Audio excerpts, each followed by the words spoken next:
How to grow a bigger chest. Now, we all want to look like Arnold or Terry Crews, but we don't know how to necessarily get there. And if you stick around until the very end of the video, I will give you my entire chest routine, sets and reps included. One of the first things to focus on is the mind-muscle connection with your chest. So one way to figure out how to start to adjust to the spine-muscle connection is by warming up with something lighter beforehand in order to really feel the pump start to circulate in your chest. This can be done through some light exercises such as chest flies. As you can see, I only have 15s right here, or even some bodyweight push-ups will help.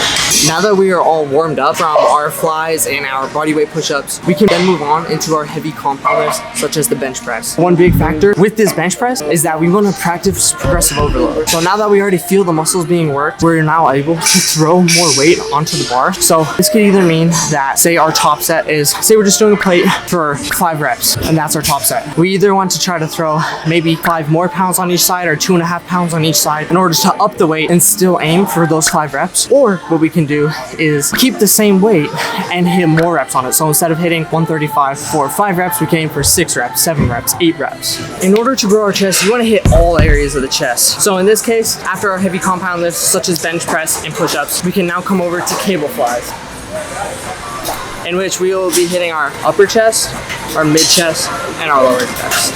It's important to keep in mind that for each rep we do, you want to control the eccentric up, and you want to squeeze at the top. If you hit a nice squeeze at the top, you tend to activate the muscle more. After we hit our squeeze at the top on the concentric, you lower it slowly on the eccentric portion.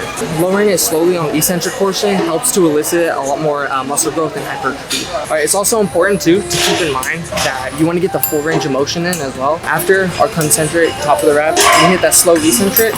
You want to kind of get to the point where you're feeling the stretch in your pecs as well, and then go again at the next set. You don't necessarily want to be ripping your muscles off, completely stretching, trying to crucify yourself, but just enough to where you feel a good stretch, hit your rep.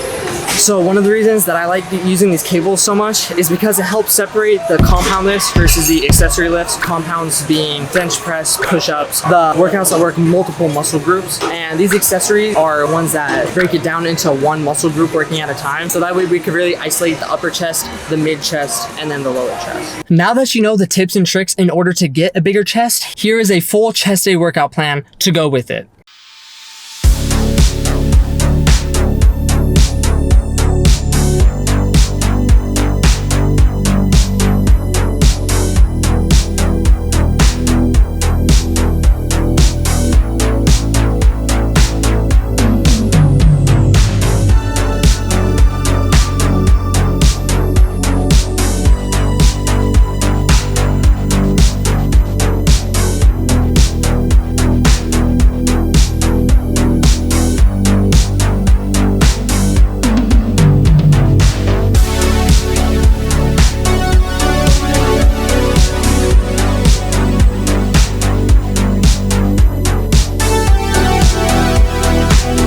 So just to clarify, this chest routine has worked wonders for me personally, just because I have seen an increase not only in strength, but in definition and size as well. So implementing all of these strategies and tips, as well as hitting a variety of workouts, such as the ones given to you, it will definitely help you see improvement. If you found this video useful, be sure to boop the like button down below. Comment any other chest workouts or chest tips that you have in order to grow that size. Peace.